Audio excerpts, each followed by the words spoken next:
వాక్యం కోసం తలలు వంచుకొని ప్రార్థనకి సిద్ధమవుదాం. సిద్ధ మనసు కలిగితేనే ఆయన మాట్లాడేది ఏంటో మనకు అర్థమవుతుంది. ప్రార్థన. తండ్రి, మీకెంతో వందనములు, స్తోత్రములు. అల్పులమైన మా పట్ల మీ కృపను నిత్యము తలుచుకున్నప్పుడల్లా ఆశ్చర్యము. అందుకే మీ పేరు ఆశ్చర్యకరుడు అని మేము తెలుసుకుని ఉన్నాం. మా జీవితము మేము ఇచ్చిన భిక్ష అని, ఆ జీవిత కాలంలో మరి యొక్క కిరీటముగా సమయం ఇచ్చి ఆ సమయమును సద్వినియోగం చేసుకునే తెలివితేటలను మాకు దయచేయాలని మాకు జీవాన్ని ప్రసాదించిన దేవా, స్తుతులు, స్తోత్రములు. ఇదిగో ఇక్కడికి చేరుకున్న మేము గొప్పవారిని కాదని తెలిసి మమ్మల్ని ఇక్కడ చేర్చాము. మా గురించి మేము తెలుసుకోవడానికి మరొక చక్కని అవకాశం మాకు ఇచ్చారు తండ్రి. మేమందరము నీ ఎదుట అతిశయంతో కాకుండా తండ్రి, ఏ విధంగా ఉంటే మీకు ఇష్టమో ఆ విధంగా ఉండటం మాకు తెలిసేలాగా మీ వాక్కులను ప్రసాదించారు. విరిగి నలిగిన వారికి మీరు ఆసన్నులు కనుక మా హృదయం విరుగులాగా మాతో మాట్లాడండి నాయన. నలిగిపోయేలాగా మమ్మల్ని చితక్కొట్టండి. మీ వాక్యము మమ్మల్ని వాడండి. మీ వాక్యం అనే బెత్తముతో మమ్మల్ని శిక్షించండి నాయన. ఎందుకంటే మమ్మల్ని ముద్దు చేసుకున్నా ప్రభా, అది మీకు నచ్చదు. ఎందుకంటే అది లోకపు అతిశయం ఉండటం వల్ల వస్తుంది కనుక నాయన, మమ్మల్ని మేము తగ్గించుకునేలాగిన వాక్యము మాతో మాట్లాడుతుందని నాయన మమ్మల్ని మేము సరి చేసుకుని నాయన మమ్మల్ని మేము అటెన్షన్ చేసుకుని మీ కొరకు బ్రతకటానికి మమ్మల్ని సిద్ధపరచండి. ఇదిగో ఈ ఆరాధన కార్యక్రమము మాకు ప్రసాదించారు అంటే మిమ్మల్ని స్తుతించటమే కాదు నాయన, మీ గురించి మరింత వివేకంగా ఈ లోకంలో బ్రతకటానికి మా ఆయుష్ను ఎక్స్టెండ్ చేసిన విధానం బట్టి స్తుతులు చెల్లించుకుంటున్నాం. పరమ తండ్రి, నీ మాటలు ప్రకటించుటకు ఏమాత్రం అర్హత లేని నన్ను ఎంచుకున్నందుకు స్తోత్రములు నాయనా. ఇది నా వల్ల కాదు, మీరు మాత్రమే చేసిన గొప్ప కార్యము కనుక ఈ కార్యాన్ని నేను కూడా సమన్వయంగా సద్వినియోగం చేసుకునే భాగ్యం నన్ను కలిగించండి. పరిశుద్ధాత్మదేవ, మీ సహాయం లేదే మేమేమి చేయలేము కనుక మీరు మాకు తోడుగా ఉండండి. ఇదిగో నేను చెప్తున్నప్పుడు ప్రతి మాట నీ మాటగా బయటకు రావటకు సహాయం చేయండి. ఎట్టి పరిస్థితుల్లోనూ ఈ లోకపు మాటలు, ఈ లోక సంబంధమైన విషయాలతో కూడిన ఆర్భాటము, దర్పము నాలో ప్రదర్శించే విధముగా నా మాటలు ఉండకుండా నన్ను శిక్షించండి. నన్ను మీరు బూరగా వాడుకుంటున్నందుకు నైనా నన్ను నేను సమర్థవంతంగా నీ బిడ్డలకు నీ మాటలు ప్రకటించుటకు సహాయం చేయండి. అలాగే నేను నీ బిడ్డలు కేవలం వినువారు మాత్రమే ఉండి వారిని మోసపుచ్చుకుంటారు కనుక వాక్య ప్రకారం ప్రవర్తించడానికి, వాక్యం విన్న తర్వాత తగు నిర్ణయాలు వారి హృదయంలో కార్యాలు జరగడానికి వారికి మంచి సిద్ధ మనసును దయచేయమని యేసుక్రీస్తు వారి పరిశుద్ధమైన నామమున ఈ ప్రార్థనను అడిగి వేడుకుంటున్నాం మా పరమ తండ్రి. వాక్యంలోకి వెళ్దాము. మనము రెగ్యులర్గా ఇప్పుడు చదువుకున్న వాక్య పఠనం ప్రకారంగా 31 అనగానే స్త్రీల కూడికలో ఎక్కువగా ధ్వనించేది.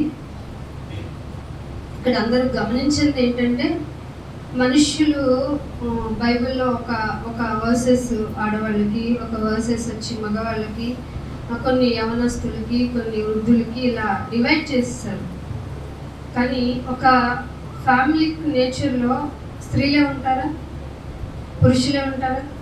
ఫ్యామిలీ అంటే ఆల్ ఉంటారు కదా. ఒక స్త్రీ తన పెర్ఫార్మెన్స్ అంటే తన యొక్క ప్రతిభా పాఠవాళ్ళు బయటికి తీయాలంటే పురుషుడు అనే వాళ్ళు చాలా డిసిప్లిన్ మేనర్ ఉంటారు, చాలా డిసిప్లిన్ మేనర్. క్రైస్తవ కుటుంబంలో అధ్యక్షుడైన వాడు కుటుంబపు విధి విధానాల్లో తన పరిపాలనను సరిగ్గా కొనసాగించలేని వాడు ఆయన పనిని చేయలేడు. ఆయన పనిని చేయలేడు. సో 31 అనగానే మనం వెళ్ళిపోవచ్చు అనుకునే మగవాళ్ళు ఉంటారు చాలా సహజంగా. కానీ దాని వెనక ఆవిడ ఒక స్త్రీ చేసిన బోధ ఉంది చూసారు. ఎవరికి? లెమూయేల్. ఎవరికి చేసింది అంటే లెమూయేల్ అంటే సొలొమోన్ గారు. సొలొమోన్ గారు స్వయాన పరిపాలకుడు. 1 సంవత్సరం కాదు, 2 సంవత్సరాలు కాదు. వాళ్ళ డాడీ లాగా ఏకఛత్రాధిపత్యాన్ని వెళ్ళి వాళ్ళ డాడీ దావీదు గారన్నా యుద్ధాలు చేశారు కానీ అసలు చక్కగా ప్రశాంతంగా పెట్టుకున్నాడు. ఎందుకు పెట్టుకున్నారు అనుకుంటాడు? దేవుడు తోడై ఉన్నాడని కాదు. అక్కడ చెప్పాడు, ఆవిడ చిన్న పిల్లవాడు వాడి యొక్క ప్రవర్తనను బట్టి వాడి బిహేవియర్ ఏంటో ముందే తెలుస్తుందని ఎవరు చెప్పారు? సొలొమోన్ గారే. ఇది ఎలా తెలుసుంటుంది అంటారు?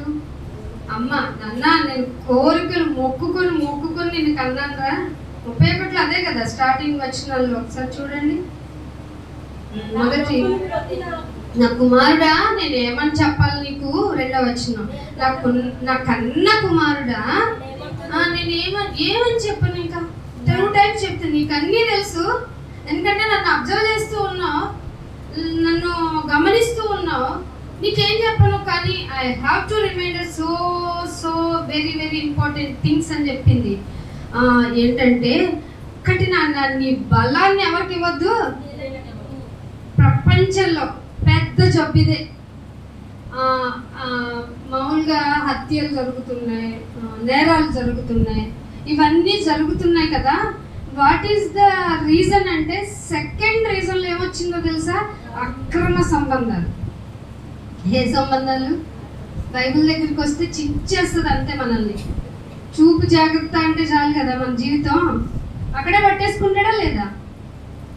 ప్రార్థనలకు వస్తున్నప్పుడు, మందిరాలకు వస్తున్నప్పుడు నీ చూపే సరిగ్గా లేదన్నప్పుడు ఇంకా నువ్వు ఏం బాగుపడతావు?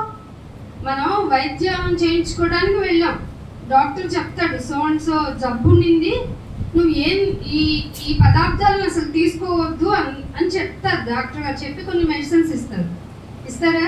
ఇచ్చిన వెంటనే ట్యాబ్లెట్ వేసుకోవాలంటే నాకు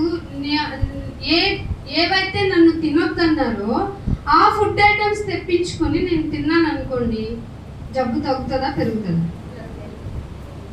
రిపీట్, పెరుగుతుంది.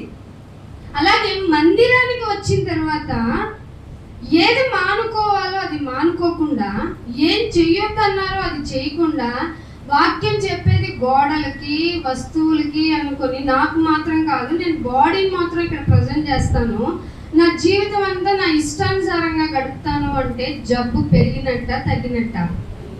వాళ్ళే మూర్ఖమైన వక్రజనమే. అంటే తెలివి, జ్ఞానం, విచక్షణ, వివేకం కలిగిన వాళ్ళు. జనము అంటే వివేకం కలిగిన వాళ్ళు. సో వాళ్ళు ఏం చేయాలి? వాళ్ళు ఏం చేస్తారు? ఏది తప్పో, ఏది ఒప్పో, ఏది చేయకూడదో, what do's what don't do's అనేవి ఖచ్చితంగా తెలుసుకొని ఉంటారు. ఒకవేళ అసలే మన శరీరంలో ఏ నియమం ఉంది? పాప నియమం ఉంది. ఇది గమనించుకోకుండా చాలా మంది నేను ఎంత మంచోడిని అంటే అని చెప్పుకుంటారు. ఇక్కడే పప్పులో కాలేస్తాం. నువ్వు ఎంత బాగా ఉన్నావు అనుకుంటే నీ శరీరం నిన్ను అంతగా ఎగ్జామిన్ మాత్రం చేస్తుంది. దానికి ఛాన్స్ ఇచ్చేది మాత్రం నువ్వే. నీ అనుమతి లేకుండా ఏది జరగదు. అవునా కదా? సిగరెట్ తాగాలి, ఎవరన్నా గాల్లోంచి సిగరెట్ వచ్చి నీ మౌత్లోకి బలవంతంగా పెట్టదా?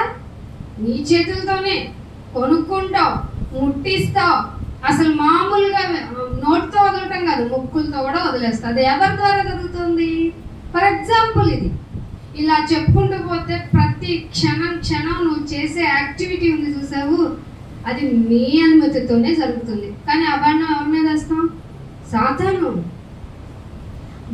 నన్ను సాతాను ప్రేరేపించింది. అబ్బా, ఎందుకంటే అపనింద సాతాను జస్ట్ ఇంటి ఇస్తుంది, ఇలా చేసుకోవచ్చు కదా నువ్వు అని అందా? రాళ్ళు రొట్టెలుగా చేసుకొని తిను అని చెప్పిందా? తినిపించిందా? చెప్పండి. చెప్పింది అంతే, హింట్ ఇచ్చింది. కానీ విచక్షణ ఏం చేసింది? వాక్యమై ఉన్న విచక్షణ. ఇదిగో నీకు విషయం తెలియాలి, రాళ్లతో బతకం. దేవుని నోట నుండి వచ్చు ప్రతి మాట, ఒక మాట కాదు, సింపుల్ మాట కాదు, టోటల్ 66 పుస్తకాలు మనకి ఇచ్చేశారు కాబట్టి ఆ ప్రతి మాట వలనే మనిషి బ్రతుకుతాడు. ఎలా రిప్లై ఇచ్చారు ఆయన? మనం ఎప్పుడన్నా ఇచ్చామా? మన యుద్ధం ఇలా చేసామా? ఇంటర్నల్గా దొరికిపోతాం. నీకు నువ్వు దొరికిపోయి 10 మందికి దొరికిపోయి అప్పుడు అంటావు నేను చేయలేదన్నా. బలహీనమైన క్షణాలు ఎవరి మీద నెట్టావు? క్షణాలు ఎవరు ఇచ్చారు? మరైతే క్షణాలు ఇచ్చారు. ఎవరిచ్చారు? టైం. క్షణం అంటే టైమే కదా. ఎవరిచ్చారు? అంటే నువ్వు కూడా అవ్వమ్మలాగా, ఆదాము గారేమో భార్య మీద, భార్య ఏమో సర్పం మీద, నువ్వేమో క్షణాల మీద. టోటల్గా తప్పెవరదయ్యా? నేను కాదు నాయనా. ఎవరు? దేవుడివైన నువ్వే, నీ వల్లే. చూసావా, మనం పాపంలో చేయకుండా వచ్చేసాం. మేము ఎవరో పాపం చేస్తే మా మీద అబాండం వేయటం అని చాలా మంది అంటుంటారు. ఆదంగా చేస్తే తప్పు మాదా? మేము అసలు ఎవరికి హాని చేయం. చీమకు కూడా, అదే చీమ నేను కుట్టడానికి పోతే చర్మలో ఒకటి తలుస్తాం. దోమలు నీ రూమ్లో ఉంటే బ్యాట్ ఎట్టుకొని తిరిగేస్తావు, హంటింగ్ అన్నట్టు. అది పాపం. నేనేం చేయలేదు కదా, మరి నిన్నేం చెయ్యకపోయినా చంపేస్తున్నావు ఏంటి? మరి హాని కదా, దోమ హాని చేస్తుంది కదా. అర్థమవుతుందా నా మాటలు మీకు? 31వ అధ్యాయం అంటే ఒక స్త్రీ ఎలా యాక్టివిటీ చేయాలి అని ఒక పురుష అధికారం కలిగిన విధానంగా. ఈక్వాలిటీ అనేది బైబిల్ ఇచ్చిన గొప్ప మంచి ఛాన్స్ అన్నట్టు. దాన్ని మసిపూసి మారేడికాయ చేసి ఆడవాళ్ళకి పెత్తనం ఇస్తే పెనికి పెత్తనం ఇచ్చినట్టంట అని చెప్పి ఒక అభండాలు వేసి లోకంలో జరిగినటువంటి కార్యక్రమాలను తీసుకొచ్చి సంఘంలో పెట్టి స్త్రీ మాట్లాడకూడదట. ఎవరు చెప్పారు నీకు?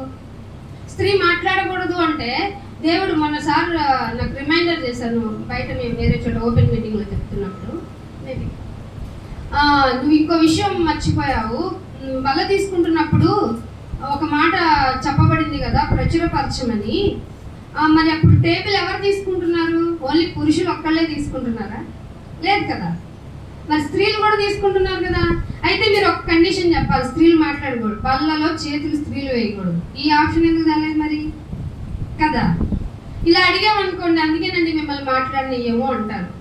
మమ్మల్ని మాట్లాడనియటం ఆపే కన్నా దేవుడు మీతో మాట్లాడాలి, అది జెండర్ వైజ్ కాదు అని ఒక నిర్ధారణకు రావాలి. స్త్రీలు మాట్లాడకూడదు. మీరు ఇక్కడ ఒబే చేస్తున్నారు కానీ కొంతమందికి ఇంటర్నల్గా ఉంటుంది, కొంతమంది అవుట్ సైడ్ అసలు ఒప్పుకోలేరు. ఎందుకంటే వాళ్ళు పురుషుల మీద ఆధిక్యత అనుకుంటున్నారు. దేవుడు మాట చెప్పడం ఆధిక్యత ఏంటి? దేవుడు అంటేనే ఆర్డరింగ్ చేసేవాడు. అది ఎవరి ద్వారా చెప్పిస్తే నీకేంటి? బాలుల ద్వారా కూడా నేను చెప్పించగలను అన్నాడు, రాళ్ల ద్వారా కూడా చెప్పించగలను. ఆయన కెపాసిటీ అది. కానీ యాజ్ పర్ రూల్ మనం అందరం ఏంటంటే ఒకరినొకరిని మనం మోటివేట్ చేసుకోవాలి, హెచ్చరిక చేసుకోవాలి. అది ఒక జెండర్, ఒక మేల్ వాయిస్లోనే నేను వింటాను అన్నాను అనుకోండి, అదేమవుతుంది? మూర్ఖత అవుతుంది. దేవుడు మూర్ఖుల్ని క్షమించరు. సో నేనేమంటున్నానంటే, నీ బలాన్ని స్త్రీలకు ఇయ్యకు, రాజులను నశింపచేస్తారు వాళ్ళు. నువ్వు కనుక నీలో లీడర్షిప్ క్వాలిటీ ఉన్న పూర్తిగా నశింపజేసే క్యాపబిలిటీ లోక ప్రకారంగా బ్రతికే స్త్రీలలో ఉంటుంది. వాళ్ళు దేనికోసం ఆ జీవితం అని గ్రహించరు, ఎందుకు బతకాలని తెలుసుకోరు, వాళ్ళ దగ్గరికి ఎందుకు బ్రతకాలి అనేటువంటి సత్యముతో కూడిన మాట, దేవుని వాక్కు వాళ్ళ దగ్గరికి వచ్చినా వాళ్ళు కన్సిడర్ చెయ్యరు. ఎందుకంటే లోకంలో సుఖంగా బ్రతకటమే వాళ్ళు ముఖ్యం. వాళ్ళ యొక్క క్యారెక్టర్నే సామెతల్లో ఈయనే స్వయంగా చెప్పారు. ఎక్కడ ఉంటుందంట? అటు వెళ్తున్నామేంటి, దారి పడుకున్నా ఇక్కడ కూర్చోని చెప్తుందంట. మీరు ఇంటికి వెళ్ళి చదవండి. ఎంత అసహ్యంగా మాట్లాడుతుందంటే స్త్రీ. ఇలాంటి వాళ్ళ మీద అంటే ఒక సామెత వచ్చింది కదా, అన్నం మెతుకు ఎలా తెలుస్తుంది? ఒక మెతుకు చూస్తే చాలు మొత్తం ఎలా తెలుస్తుంది? అలా అనుకుని సగం ఉడకని తీసి పక్కన పెడుతున్నాం. అలా చేయకూడదు. ఎవరో ఎక్స్పీరియన్స్ పర్సన్ ఒక మాట అన్నది ఇది అందరికీ ఆపాదించేద్దామంటే కుదరదు. వాక్యము నువ్వు ఎలా నేర్చుకోవాలో తెలుసుకుంటే తప్ప నువ్వు పరలోకానికి వెళ్ళలేవు. అవును, నువ్వు చెప్తావేంటి? అలా ఎలా చెప్పగలవు? ఇక్కడ చెప్పే వాళ్ళకన్నా నీ నీతి బాగుండాలి. తెలుసా మీకు ఆ విషయం? ఉంటేనే పరలోకం వెళ్తాం. చూపించి మాకు రిఫరెన్స్ అంటారా? ఖచ్చితంగా మీరు అలా అడగాలి. నేను విత్ రిఫరెన్స్తో మీతో మాట్లాడాలి. అందుకనే మత్తయి సువార్త 5వ అధ్యాయం చూడండి. మత్తయి సువార్త 5వ అధ్యాయము 20వ వచనం చూడండి. శాస్త్రి అంటే పాస్టర్ గారు, బోధకుడు. తర్వాత పరిసయ్యుల నీతి కంటే, బిషపుల కంటేను, రెవరెండ్ల కంటేను, అంతే కదా. ఇప్పుడు మన లాంగ్వేజ్ ప్రకారం శాస్త్రుల నీతి కంటే, పరిసయ్యుల నీతి కంటే మీ నీతి కొంచెం ఉంటే చాలా. మీ నీతి కొంచెం ఉంటే చాలా. అక్కడేముండింది? అధికం అవ్వాలి. ఏంటి లాభం అధికమైతే? అధికము కాకపోతే మీరు పరలోకంలో ప్రవేశించరు. చదివారు ఎప్పుడన్నా? చదివితే మీకేమనిపించలేదా? ఏంటి నాయనా, చెప్పే వాళ్ళకన్నా నా నీతి అధికంగా ఉండాలా? అందుకే కదా నీకు వార కార్యక్రమం కుదిరితే సమయం అనక అసమయం అనక నా గురించి కూడుకోమనింది. నేను ఇక్కడ కూర్చోబెట్టానంటే చెప్పే వాళ్ళకన్నా నీ నీతి అధికం అవ్వాలి. అధికము కాకపోతే నువ్వు పరలోకంలో ప్రవేశించవు. చెప్పింది వినేసి వెళ్ళిపోవటం అనుకుంటున్నావా? నీకు చాలా పని ఉంది. చెప్పబడినది ఇంప్లిమెంట్ అవ్వాలి. ఎక్కడ? గోడల మీద, ఇంటి ఓపెన్ దాని మీద, ఎక్కడ ఉండాలి? హృదయము. అది ఎవరు చూస్తారు? ఎవరు చూడు. నువ్వు కూడా చూసుకోలేవు. నీకు హృదయపు ఆలోచన తెలుస్తుంది అంతే. నీ హృదయం ముందేం ఆలోచిస్తుందో, నీ హృదయపు ఆలోచన ఇన్ ఫ్యూచర్ ఏంటో ఎవరు చెప్తారు? అది కదా దేవుడు అంటే, శక్తి అంటే. దేవుని శక్తి అంటే అది కదా. హృదయపు ఆలోచనలు కూడా ముందే తెలిసి క్షమించడం. ఇది దేవునికి మాత్రమే సాధ్యమైంది కదా. మనుషులమైన మనం, నాకు తెలుసురా నువ్వు ముందే ఎలా చేస్తావని, అందుకే నిన్ను దూరం పెట్టా. ఏం చేస్తాం? ఇది మనుష్య లక్షణం. నువ్వు పాపాత్ముడివి, నీవు చెడిపోతావని తెలిసే నా చెయ్యి దాటకుండా నీ కాళ్ళకి నా బంధాలు వేసి నిన్ను ఆపాను అనేది దేవుని ప్రేమ. నువ్వు తప్పు చేస్తావు, నీ మనసు ఇదే, నువ్వు ఇలాంటి వాడవే అని నిన్ను దూరం పెట్టాను అనేది మనుష్య యొక్క మైండ్ సెట్. సో ఎవరికి ప్రణమిల్లాలనిపిస్తుంది చెప్పండి? మనుషులుగా. మీరు ఎప్పుడు ఇక్కడ బోధించే వాళ్ళకో లేకపోతే సంఘంలోకి వచ్చే వాళ్ళకో అసలు మనుషుల్ని చూసి ఫాలో అవ్వద్దు. ఈ రోజు మనిషి బాగుండి చక్కగా చెప్తాడేమో కానీ డే ఆఫ్టర్ తనకు వచ్చే పరీక్షలు నెగ్గకపోతే ఫాలో అయిన నువ్వు కూడా పడిపోతావు. అర్థమవుతుందన్నమాట. సో మీరు వాక్యాన్ని మాత్రమే చదవాలి, వాక్యాన్ని మాత్రమే ఫాలో అవ్వాలి. నీతో యుద్ధం జరిగేటప్పుడు నువ్వు టాలరేట్ చేయలేను అన్నప్పుడు రిక్వెస్ట్ వచ్చి ఇక్కడ ఉండకూడదు, దేవుని దగ్గరికి వెళ్ళాలి. నాయనా నేను దీన్ని తొలగించుకోలేకపోతున్నానేంటి, ఈ మనోవేదన నేను తీయలేకపోతున్నానేంటి, దీన్ని భరించాలని నువ్వు నాకు పరీక్ష అనుమతించినట్లయితే దాన్ని నెగ్గేలాగా, అది చూసి నువ్వు ముచ్చట పడేలాగా నాకు మంచి సామర్థ్యం ఇవ్వు. చేసావా? గెలిచాను నైనా యుద్ధం. శరీరపరంగా ఎన్నో యుద్ధాలు గెలిచి నేను ఇక్కడికి వచ్చాను. ఒకానొక పరిస్థితిలో అబద్ధం ఆడవలసి వచ్చింది.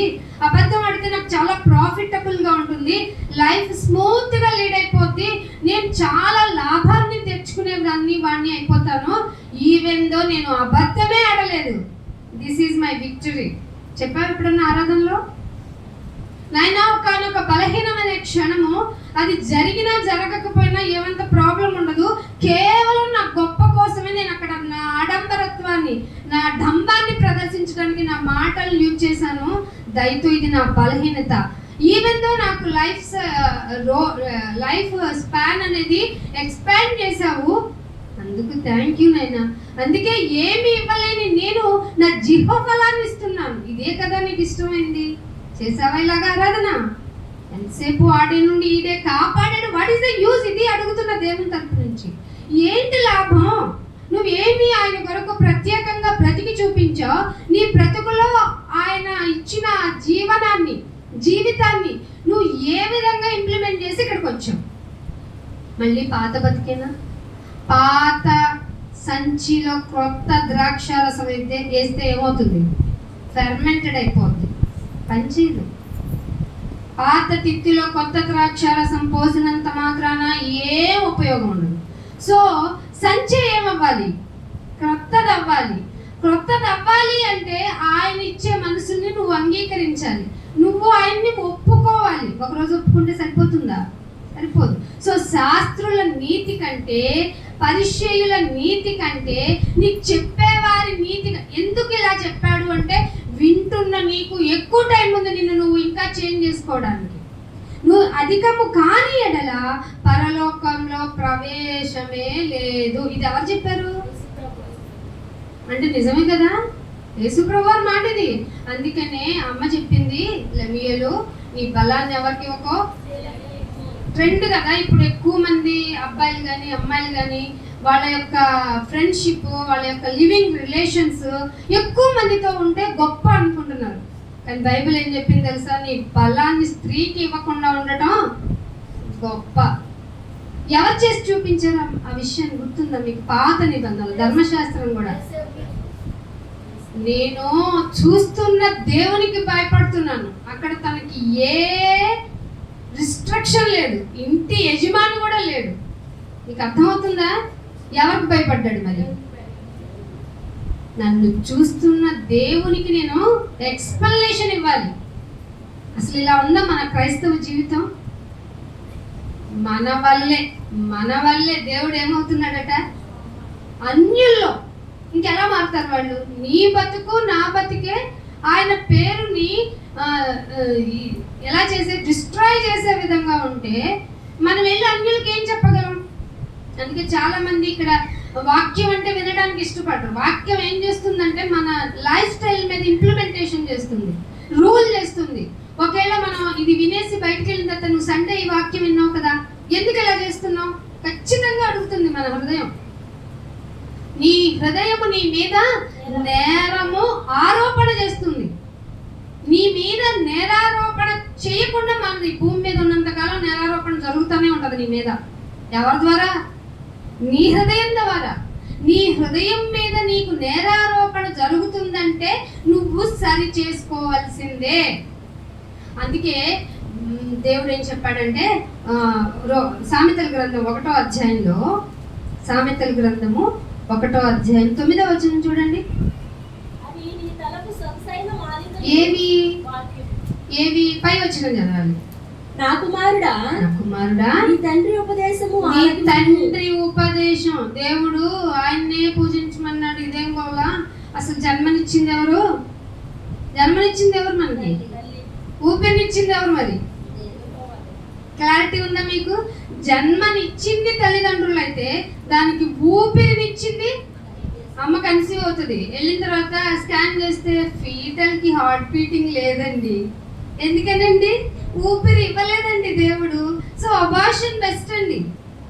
సో నువ్వు అమ్మ నీకు ప్రాణం పొయ్యాలి అంటే ముందు ఎవరు ఆ ప్రాణానికి అనుమతినివ్వాలి? అందుకే నీ తల్లి గర్భంలో పడక ముందే నా కన్నులు చూసినాయి కాబట్టి అన్ని అవయవాలు బాగున్నాయి. ఇక్కడికి వచ్చేసాం మనం ఏమంటాము? దేవుడు తల్లిదండ్రులకు కూడా పర్మిషన్ ఇవ్వలేదండి అని చెప్తున్నారు చాలా మంది. వాళ్ళందరికీ మీరు ఇలాంటి విషయాల యందు సమాధానం చెప్పాలి. సందేహపడు వారి మీద కనికర పడేలాగా మీ ఆన్సరింగ్ ఉండాలి. మీ మాటల యొక్క కాన్వర్జేషను ఉప్పు వేస్తే కూర ఎంత రుచిగా ఉంటుందో మీ టాకిటివ్నెస్ లో అంత రుచికరమైన విధానం రావాలి. కానీ గల్లున మోగుతాయి మన మాటలు. ఎవరైనా క్రైస్తవులను పలకరించండి, బొట్టు తీసేస్తారు, గాజులు తీసేస్తారు. తీయటం తప్ప? అస్సలు తప్పు కాదు. దేవునికి సమర్పించుకున్నాను అని డైరెక్ట్గా మీరు డిక్లరేషన్ ఇస్తున్నారు. Very nice, very nice. కానీ మాట వచ్చేటప్పటికి మృదువుగాను సాత్వికంగాను ఉండక రుబ్బురోలు కనగడలాడు ఏంటంటే కంచు మోగినట్టు మోగేస్తూ ఉంటారు. అందుకే చాలా మంది భార్యల మీద భర్తల ఆరోపణలు ఏముంటాయి చెప్పండి? వాగినట్టు ఉంటుంది. దేవుడు కూడా చెప్పాడు, సన్నగా పడుతున్న వర్షం ఎట్లాంటిదో భార్యతో గొడవ పెట్టుకుంటే అంతే, మనతో మామూలుగా ఉండదు కదా. సో ఇక్కడ ఏమంటున్నాడంటే నీ తండ్రి ఉపదేశిస్తాడు. ఏ తండ్రి? లోకంలో చుక్కేసి వచ్చి నలుగురితో నానా మాటలు మాట్లాడించుకొని ఇంటికి బాధ్యతలు ఏం నిర్వర్తించిన తల్లిదండ్రుల నుంచి కాదు. ఏ మనిషి అయితే దేవుని మాటల్ని ఆచి తూచి విని క్రమశిక్షణ జీవితం కలిగి నీ కొరకు శతవిధాలుగా కష్టపడి వాళ్ళ జీవితాన్ని సాక్రిఫై చేసిన తల్లిదండ్రులు ఉంటారు కదా, వాళ్ళ ఉపదేశాన్ని ఏం చేయమన్నాడు? లిసన్. ఆలకించాలి. ఆలకించడం అంటే ఏంటి? విను అంటం కన్నా ఎక్కువ అటెన్షన్ ఇవ్వడం. ఆలకించడం అంటే విని దాన్ని రిమైండర్ చేసుకోవడం. ఆలకించడం ఎప్పుడు వస్తుంది? మనం వినిన దానిని విషయంలో ఏం చెప్పారు, ఏ విధంగా చెప్పారు, అసలు ఎందుకు చెప్పారు, ఇది ఎంతగా నేను ఇంప్లిమెంట్ చేసుకోవాలని టైం తీసుకొని థింకింగ్ చేయడమే ఆలకించడం. అర్థమవుతుందా? వినటానికి ఆలకించడానికి డిఫరెన్స్. సో టైం టేకింగ్ ఎక్కువ ఉంటుంది అనమాట. నీ తల్లి చెప్పే బోధను ఏం చేయొద్దంట? నువ్వు చెప్పొచ్చావులే, నీకేం తెలుసు, యు ఆర్ అన్ఎడ్యుకేటెడ్ అనకు. నీకంటే పెద్దవాళ్ళు కదా వాళ్ళు. సో ఇవన్నీ నువ్వు విని ఆలకించి త్రోసి వేయకుండా ఉంటే నీ తలకు సొగసైన మాలిక. నువ్వు ప్రత్యేకంగా ఏమి డెకరేట్ చేసుకోనక్కర్లేదు. నీ బాడీ లాంగ్వేజే చెప్పేస్తుంది నువ్వు ఎలా బిహేవ్ చేస్తున్నావు, నీలో ఎంత విధేయత ఉండింది, నువ్వు ఏ విధంగా నీ జీవితాన్ని లీడ్ చేయగలవు. సొగసైన మాలిక ఏంటది? మల్లెపూ దండ తలలో పెట్టుకుంటే ఎంత బాగుంటుంది ఆడవాళ్ళకి కదా. అంతకంటే దేవుని మాట ఆలకించి దేవుని యొక్క విధానాల్లో పెరిగి నిన్ను పెద్ద చేసిన తల్లిదండ్రుల మాట కనుక, వారి ఉపదేశం కనుక నువ్వు ఆలకించి త్రోసి వేయకుండా ఉంటే నీకు అదే సొగసైన మాలిక. వాళ్ళు అలా ఉంటే, నువ్వు చెప్పింది వినకుండా ఉంటే నేనేం చేయాలి? అదే అంటున్నాడు ఇక్కడ. నీ కంఠానికి నువ్వు మళ్ళీ సపరేట్గా హారాన్ని ఏం పెట్టుకోవాల్సిన,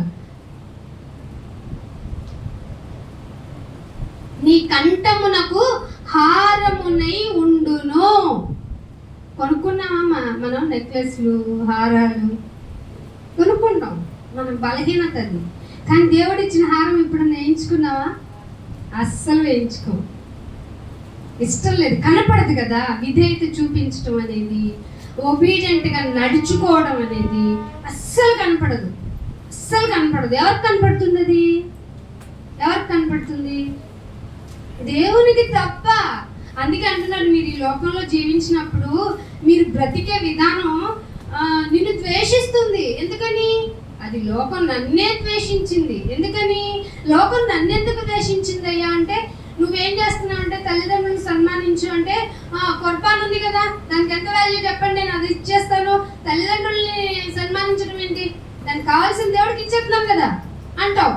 నేను దాన్ని ఒప్పుకోను. రూల్ అంటే రూలే, సన్మానించాల్సిందే, గౌరవించాల్సిందే, ఉపదేశం వినాల్సిందే. విన్నారా? వినలేదు కాబట్టే దాని నష్టాన్ని చవి చూశారు లెమియోల్ గారు. అర్థమవుతుందా? అందుకే 31లో తల్లి చెప్పిన ఆ కాన్వర్జేషన్ మొత్తం ఆయన ఇంప్లిమెంట్ చేసి రాశారు. అక్కడ తల్లి ఏం చెప్పిందో తెలుసా? నా కుమారుడా, నీ బలాన్ని ఎవరికి ఇవ్వద్దు. నాకు బలం ఉంది, ఎంత బలం ఉందో తెలుసా అని ఎక్కడ పడితే అక్కడ వాడకండి. ఆడవాళ్ళైనా అంతే. నువ్వు ఎందుకు ఓవర్గా రెడీ వెళ్తూ ఉంటారు కొంతమందిని మనం చూస్తాము. అది చూసే విధానంలో వీళ్ళు ఇంతగా రెడీ అవ్వాలా అని మనకే అనిపించింది అనుకో.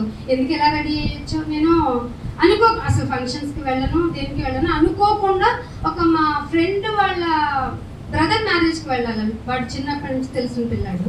సో ఆఫీస్లో పర్మిషన్ పెట్టి ఎందుకు రావు అని అంటున్నారని వెళ్ళాను. ఆ పాప చిన్న కిడ్ అప్పుడు చూసాను. మొన్న రీసెంట్గా ఒక 4 months బ్యాక్ 5 months బ్యాక్ చూసాను. తను రెడీ అయిన విధానం చూసి నేను అన్నాను, తను చూడు ఎలా డెకరేట్ అయిందో అన్నాను. ఆ పాప నాకు చెల్లితో సమానం కాబట్టి లైట్గా తీసుకుంది. తర్వాత వాళ్ళ హౌస్కి వెళ్ళినప్పుడు కూడా, అక్క నువ్వు భలే చెప్పావు అక్క, ఏంటక్క అలా చెప్పావు, డెకరేట్ అన్నావు, అంత ఓవర్గా ఎందుకు అయ్యావురా అన్నాను. తను సరి చేసుకునింది.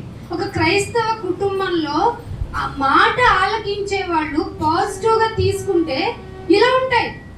నాకెందుకు చెప్తారు, నాకేం అవసరం, నేను బాగానే ఉన్నాను అనేవాళ్ళు అసలు సంఘానికి రానవసరం లేదు. మీకు అర్థమవుతుందన్నమాట. సంఘానికి రావసరం లేదు. ఎందుకంటే మీకు మీరు పరిశీలన అనుకుంటున్నారు కదా, మీకు మీరు శాస్త్రులు అనుకుంటున్నారు కదా. అంటే శరీర సంబంధమైన భక్తి విధానాన్ని చాలా బాగా మీరు చేస్తారు. ఉపవాస కూడి కంటే ఖచ్చితంగా కటిక నీళ్ళు కూడా ముట్టుకోరు, కట్టిగా ఉపవాసం చేస్తారు. డ్రెస్సింగ్ విధానంలో వచ్చేటప్పటికి white and white, very good. మళ్ళీ మీరు అపార్థం చేసుకోకండి, వైట్ వేసుకోవద్దంటుంది అని ప్రసంగంలో చెప్పింది అనకండి. మీరు వైట్ వేసుకుంటున్నారు కదా, అంతకంటే మీ మనస్సు చాలా ప్యూరిటీగా ఉండాలనేది నా బాధ. తెల్లని వస్త్రాలు వేసుకోవడం కంటే తెల్లని వస్త్రాలు తీసుకెళ్ళి దేవుడు రక్తంలో కడుక్కున్నారని ఉంది. అప్పుడు ఏమవుతాయో తెల్లని వస్త్రాలు చెప్పాలి. అక్కడ అలంకారకృతంగా రాయబడింది. మీరు వైట్ వేసుకుంటే మీరు పరిశుద్ధులని కాదు, మీ మనసు అంతకంటే బాగుందని చెప్పడానికి రిజంబుల్గా మనం వైట్ని ధరిస్తాం. వైట్ దేనికి సాదృశ్యం? అసలు శాంతి. శాంతి కాన్లో మనం వేసుకున్న వైట్ వేసుకున్న వాళ్ళ పక్కన కూర్చుంటే శాంతి తప్ప శాంతి ఉండదు. నిజం. అందుకే నా కుమారుడాన్ని బలాన్ని స్త్రీలకు ఇవ్వకు. ఈ మాట బైబిల్ తప్ప ఏ గ్రంథం చెప్పింది చెప్పండి. అందుకే మళ్ళీ బైబిల్ పట్టుకోవాలనిపిస్తుంది. మీకు అర్థమైందా? మీరు ఎంచుకున్న దేవుడు ఎంత గొప్పవాడో. నీ లైఫ్లో ఏ కండిషన్స్ ఉంటే, ఎలా ఉంటే నీ లైఫ్ బాగుంటుందో దాన్ని కరెక్ట్గా చెప్పగలిగిన దేవుడే దేవుడు కదా. నాకు రాయేం చెప్పగలుగుతుంది ఇలా ఉండగలదని, ఒక పురుగు ఎలా చెప్పగలుగుతుంది నేను ఇలా ఉండగలనని, నాకు ఒక చెట్టు ఒక ఆకాశంలో కనపడే చిహ్నాలు ఎలా చెప్పగలుగుతాయి నేను ఎలా ఉండాలో? నన్ను తయారు చేసిన వాడు, నేను ఎలా ఉంటే నా జీవితం బాగుంటుందో తెలుసుకున్నవాడు నిబంధనలు ఇచ్చాడు, సెక్షన్స్ ఇచ్చారు. నువ్వు ఈ విధంగా ఉండకపోతే నీకు మరణ శిక్ష కూడా అవలంబించబడుతుంది. అర్థమవుతుందా? సో మీరు ఎందుకు రావాలి ఆదివారం గుడికి? మీరంత గొప్ప పరిశుద్ధులు అని చెప్పుకోవడానికి కాదు, మేము అశుద్ధులమే అనుకుని రావాలి ఇక్కడికి. బైబిల్ అదే చెప్పింది. ఎవరికి వాడు నేను గొప్పోడిని అనుకుంటే వాళ్ళు ఏం చేసినట్టు? దేవుణ్ణే అబద్ధికుని చేసిన. ఇప్పుడు చెప్పండి, చాలా మంది దేవుణ్ణి అబద్ధికుడిగా చేసిన వారు లేరా? ఉన్నారు. మనలో కూడా తెలియని డంబం ఉంది. బాబు నేను రాత్రి వచ్చాను, నిన్న రాత్రి వచ్చాను, మొన్న రాత్రి వచ్చాను, అసలు నేను 52 ఆదివారాల్లో నేను మిస్ అయ్యిందే లేదు, అందుకే నువ్వు నా ఆరాధనే యాక్సెప్ట్ చేయాలి. ఎవరో ప్రార్థన ఇది. ఇద్దరు వెళ్ళారంట. ఎవరు? పరిసయ్యులు ఇద్దరు వెళ్ళారంట. ఏమని ప్రార్థన చేశాడు పరిసయ్యుడు? వీళ్ళలాగలేదు ఏం తెలుసా? ఎవరిలాగా? కంపారిటివ్. ఆ కంపేర్నెస్ అనేది దేవుడికి నచ్చదండి. ఎవడి వేలుముద్ర వాళ్ళకి ఇచ్చాడు, ఎవడి యాక్టివిటీ, ఎవడి యొక్క పెర్ఫార్మెన్స్ వాళ్ళు చెయ్యాలి. ఇక్కడ నువ్వు భూమి మీదకి వచ్చే ముందు తండ్రి నీ కొరకే అని మనం నిబంధన చేసుకొని వచ్చాం. మనం ఇక్కడికి వచ్చిన లోకాశను చూసి, లోకపరంగా ఉన్నటువంటి ధనమే గొప్పదనుకొని, బంగారం గొప్పదనుకొని, డబ్బు బాగా మంచిగా మనల్ని ప్రొటెక్ట్ చేస్తుందని దాని వెంట పరిగెట్టడానికి ఉద్యోగాలు అంటాం, పనులు అంటాం, బిజినెస్లు అంటాం. అసలు మనం చేయని పని ఏంటో చెప్పండి? డబ్బు సంపాదించడానికి మనం చెయ్యని పని ఏంటి చెప్పండి? మరి దేవుణ్ణి సంపాదించుకోవడానికి ఒక్కటి చెప్పండి. ఇప్పుడు ఏ ధైర్యంతో మీరు ఆరాధన చేయగలరు? ఏ ధైర్యం మీకు? అందుకే నాయనా నీ కృపాసనం వద్ద కాదు నాయనా, అసలు ఆకాశం వైపు కన్నులెత్తి చూడటానికి కూడా అర్హుని కాదు. రియలైజ్ అవుతుందా మనసు? అయితే దేవుడు నీతో మాట్లాడుతున్నాడు. నీకు నేను రోగాన్ని ఇచ్చింది నేనే, గాయపరిచేవాడినే, స్వస్థపరిచేవాడు నేనే, టోటల్ వెలుగునిచ్చేవాడు నేనే, చీకటిని కలగజేసింది కూడా నువ్వు. నాకు వన్ సైడే చూస్తున్నావు. The another side of coin ఒకటి ఉంది. You have to remember that. ఎందుకు నా గురించి ఒకవైపే ఆలోచించి కావాలి కావాలి కావాలి అని అడుగుతున్నావు? ఇచ్చిన ప్రతి సదుపాయం గురించి నేను లెక్క అడుగుతా. ఇప్పుడు ఫర్ ఎగ్జాంపుల్ నాగేశ్వరరావు చక్కటి తలాంతిని ఇచ్చాడు దేవుడు. ఏంటది? మంచిగా పాడతారు, మీరేమో తన వంటలకు వినియోగించుకున్నాడు. అది కూడా దేవుడు ఇచ్చిన తలాంతి. 100 మందికి వంట పెట్టడం అంటే మళ్ళంటలం చేస్తే పప్పు ఏమో పులుసు అయింది, పులుసు ఏమో పప్పు అవుతుంది. అఫ్ కోర్స్ అన్నం మాడిపోద్ది, లేదంటే మరి ముక్కలైపోద్ది, అంటే బియ్యంగానే వండిపోద్ది. తలాంతుల్ని వినియోగించుకునే విధానంలో నువ్వు దేనికి ప్రయారిటీ ఇచ్చావు? తను మాట్లాడుతుంటే నాగింగ్ వస్తుంది, కానీ తను పాడుతుంటే వస్తుందా? మీకు అర్థమైంది ఇక్కడ దేవుడు ఆశ్చర్యక్రియ? నత్తిగా ఉన్న నాకు అనవసరం, నన్ను ప్రకటించాలి అనుకున్నప్పుడు మోషే ద్వారా అదే చేశాడు. బాబు నేను సకల విధాలైన ప్రావీణ్యం సంపాదించుకున్నాడు మోసెస్ కదా. అలా ప్రావీణ్యతను సంపాదించుకున్నానుకున్న ఒక సైడ్ ఎఫెక్ట్ ఏంటో తెలుసా? Short temper. కొడితే వస్తాడు మనిషి, ఒక్క దెబ్బ వేసాడంటే చచ్చిపోతాడు. మరి ఇది ఎవరికన్నా తెలుస్తాను భూమిలో బాధెట్టేస్తాడు. అట్లాంటి వాడు దేవుడు దగ్గరికి వచ్చా, బాబు నేను మరి నత్తుని నేను ఏం చెప్తాను చెప్పు అని. వెళ్ళు, నువ్వు అలాగే అంటావని తెలుసు, నీకు సపోర్టివ్గా ఎవరిని ఇస్తాను? ఆరోన్ గారిని ఇస్తాను, నీ అన్నని, నువ్వు వెళ్ళు అన్నాడు.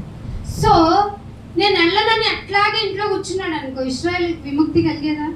సో ప్రతి ఒక్కరికి ఒక తలాంతును దేవుడు ఇచ్చారు. ఇది మీకు గుర్తు చేయడానికి ఆరాధనలో మిమ్మల్ని అసెంబ్లీ అవ్వమంది. మీరు మీ తలాంతుని భూమిలో కప్పెట్టేసి, ఎక్కడ? లోకం అనే భూమిలో కప్పెట్టేసి, నేను డబ్బు సంపాదించుకోవాలి, ఇల్లు కట్టుకోవాలి, లోకంలో సకల సౌకర్యాలు దొరికిన తర్వాత అప్పటికి ఏమైపోద్ది? వయసు అయిపోద్ది. వయసు అయిపోయిన తర్వాత కూర్చోగలవా? పట్టుమని 10 నిమిషాలు కూర్చోలేము, పట్టుమని ఒక పాట పాడలేము, ఒక ప్రసంగం చేయలేము, ఒక రిఫరెన్స్ని గుర్తుపెట్టుకోలేము. అందుకే యవనుడా ఎప్పుడు మొయ్యాలి ఆయన కాడి? పెళ్ళయి పిల్లలు పుట్టి సెటిల్ అయిపోయి వాళ్ళు ఇంకా పెళ్లి చేసిన తర్వాత ముందు ఒక కుమారుడికైనా పెళ్లి చేయాలి కదా. ఇది శుద్ధ తప్పు, ఇది మీ నీతి. అందుకే దేవుడు ఏమన్నాడంటే ఒక మాట, నా కుమారుడా పాపులు నిన్ను ప్రేరేపింపగా, అదే వచనంలో 10వ వచనంలో 1:10 కుమారుడా పాపులు నిన్ను ప్రేరేపింపగా, సర్లేరా నీ కోసం వస్తారా ఫ్రెండ్ అనకూడదట. ఏం చదివి వింటున్నావా? మనం ఎవ్వరు మనల్ని ఏ విధంగా ప్రేరణిస్తున్నారో, మన పక్కన ఉండేది ఎవరు చెప్పండి? సామాన్యంగా మన ఫ్రెండ్సే కదా. మన ఫ్రెండ్స్, మన కొలీగ్స్, మన నైబర్స్, ఫ్యామిలీ ఫ్రెండ్స్, ఎవరితో మనం ఎక్కువ ఉంటే మనం బాగుంటాం చెప్పండి? లోకం 3 నెలలు ముచ్చట కాబట్టి వెళ్ళిపోయి తిరుగుదాం, ఎంజాయ్ చేద్దాం అన్న ఫ్రెండ్స్ పక్కన ఉంటే తాను చెడ్డకోతి చెడ్చతుంది అంతే. 6 నెలలు వాడితో, 6 నెలల నీకు 6 నెలలు అక్కర్లా, 3 రోజులు చాలు. 6 నెలలు వాడితో సహవాసం చేస్తే వాడు వీడవుతాడంట, వీడు వాడవుతాడంట. అంత ప్రమాద గంటికలు ఉన్నప్పుడు నువ్వెందుకు?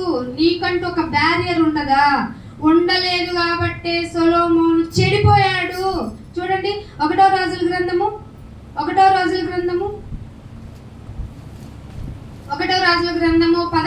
అధ్యాయము చదవండి మొదటి నుంచి. మోయాబీలు, ఎదోమీలు, అమ్మోనీలు, సిదోనీలు, హిత్తీలు, వీళ్ళంతా ఎవరు? అన్యజనులు, విగ్రహారాధన చేసేవాళ్ళు. ఏ విగ్రహారాధన? తమ దేవుణ్ణి ఎవరై అని ఎరగకుండా, పరిశోధించకుండా, పరిశీలన చేయకుండా, నువ్వు చేసావు కాబట్టి నేను చేస్తా, నేను చేసావు కాబట్టి నువ్వు కూడా చెయ్యని. ఇప్పుడు ప్రతి ఒక్కరిలో ఏమండి ఇంటికి ఒక దేవుడు ఉంటాడు చెప్పండి? నేను అడుగుతున్నాను, ఇంటికి ఒక దేవుడు ఉంటే నీ ఇంటి ఆక్సిజన్ నీకే పరిమితం అవ్వాలి కదా. గాలేంటి అందరికీ ఒకటే అయ్యింది. అర్థమవుతుందా మీకు? మరి నీరు ఉంది, మరి నీ ఇంటికి ఒక ఇలవేల్పు లాంటి వాళ్ళు ఒకళ్ళు ఉంటే మీ ప్రకారంగా, మరి నీ ఇంటిలో నీళ్లు నీకు ఒక స్పెషలైజేషన్ ఇవ్వాలి కదా. ఎందుకు నీరు ఒకటే అయ్యింది? ఇలా పోల్చుకుంటే పంచభూతాలు, గాలి, నింగి, నేల, నీరు, నిప్పు, ఈ పంచభూతాలు ప్రపంచ మానవాళి అందరికీ ఒకటే రీతిగా మంచివాడైనా చెడ్డవాడైనా అందుబాటులో ఎందుకున్నాయి? గమనించారా? అందుకు దేవుడు చాలా డేంజర్ చెప్పాడు, మీ సహవాసం జాగ్రత్త, పాపులు మిమ్మల్ని ప్రేరేపిస్తారు, ఒప్పుకోవద్దు అని చెప్పి సొలొమోను చేసిన పనిని చెప్తున్నాడు. చూడండి, వారు ఏం చేశారంటే ఆ జనులు మీ హృదయములను, దేన్ని? దేవుడికేమో మరీ ఇంపార్టెంట్ హృదయములను తమ దేవతల తట్టు తిప్పేస్తారు. ఇది దేవుడు ఒప్పుకోంది, భరించలేనిది. దీన్ని దేవుడు విగ్రహారాధన దేంతో పోల్చారు? వ్యభిచారం, అసహ్యమైంది. వ్యభిచారంతో పోల్చిన ఆయన మీరు వారితో సహవాసం చేయకూడదని, వారిని మీతో సహవాసం చేయనీయకూడదు అని దీన్ని పట్టుకొని కొంతమంది బైబిల్ మీద నేరారోపణ చేసేవాళ్ళు చెప్తున్నారు. ఎందుకు సహవాసం చెయ్యనీయొద్దు అన్నారంటే మీకు చెప్పాను, అత్తిమి దేవత అనే ఆవిడికి బలి అర్పించేటప్పుడు మొదటిగా పుట్టిన సంతానాన్ని తీసుకెళ్ళి ఆ విగ్రహం లోహంతో తయారు చేసి దాని కింద మంట పెట్టి బతుకున్న మొదటి పిట్టని ఆవిడ ఒడిలో పెట్టేస్తారు. అది మాడి నల్లగా అయితే ఆవిడ బలిని సాటిస్ఫైడ్గా తీసుకుంది అనుకుంటారు. అది దేవుడు సృష్టించిన దేవుడికి ఎంత కడుపు మంటండి. ఇందుకు చెప్పాడు, అన్నులతో సహవాసం వద్దు, నీ హృదయం తిప్పేస్తారని. నీకు కూడా మనసు వచ్చేస్తుంది, మనకేంటంటే తెలియకుండా చేసేయడం, ఒక వ్యక్తిని ఫాలో అవడం మనకి చాలా హాబీగా అనిపిస్తుంది. అందుకే అంటున్నాడు మీరు సహవాసం చేయొద్దు అంటే. 2వ వచనంలో ఏం చేశాడు చూడండి, 2వ వచనం చదవండి. వారు ఏం చేశాడట? రాజైన సొలొమోను ఫరో కుమార్తెనే కాకంటే భార్య ఉందా లేదా? ఒక భార్యతో సరిపెట్టుకోవాలా లేదా? భార్యతో ఉండగా ఆ జనులలో ఇంకా అనేక మంది పరస్త్రీ, అక్కడ పదప్రయోగం జరిగింది చూడండి, పరస్త్రీ, పరపురుషులను పరస్త్రీలను నువ్వు నీ చూపు చూచేటప్పుడు నీ కనులతో నిబంధన చేసావా లేదా? ఇది ఎవరో చేశారు, ఒక భక్తుడు. ఎవరైనా నా కన్నులతో నిబంధన, కన్నుకు చెప్పావా? యోబు గారు, దావీదు గారు చెప్పారంటే ఒకసారి రిఫరెన్స్ చెప్పండి. నాకైతే యోబు గారు అని గుర్తుంది బాగా. యోబు గారు ఏం చేశారట? ఏ కన్ను వింటున్నా, నీ శరీర భాగాలతో ఎప్పుడైనా మాట్లాడుకున్నావు ఏంటి అదురుపడుతున్నావు? చీర కావాలంటావేంటి? ఇప్పుడు కట్టుకోవడానికి లేవా? మీరు ఇప్పితే లేవా? నీకేంటి రిస్ట్ వాచ్ అంటావు, కోట్ అంటావు, ఇంకో అనదర్ డ్రెస్ అంటావు, సరిపోవా నీకు? అని శరీరంతో ఎప్పుడైనా చెప్పారా? పీక్ లెవెల్ ఆఫ్ వర్షిపింగ్ ఎలా ఉంటుందంటే నిబంధన చేయటం నీ బాడీ పార్ట్స్ తోటి. నీ శరీర అవయవాలని చాలా చెప్పింది బైబిల్. వాటిల్లో నీ కన్నులతో ఏమని నిబంధన చేసుకోవాలి? కన్ను ఏది పడితే అది ఆశిస్తుంది, ఎందుకంటే దానికి నేత్రానందం. మనకు తెలుసు కదా ఏ ఆనందం అది? నేత్రానందం. ఏంటక్క కొన్నావు అన్నాను, వచ్చేసిందిరా. ఏం చేసింది? అలా ఎలా నచ్చింది? ఎందుకు నచ్చింది అంటే నీకు అవసరానికి మించిందా? మీ భోగములు అనింది బైబిల్.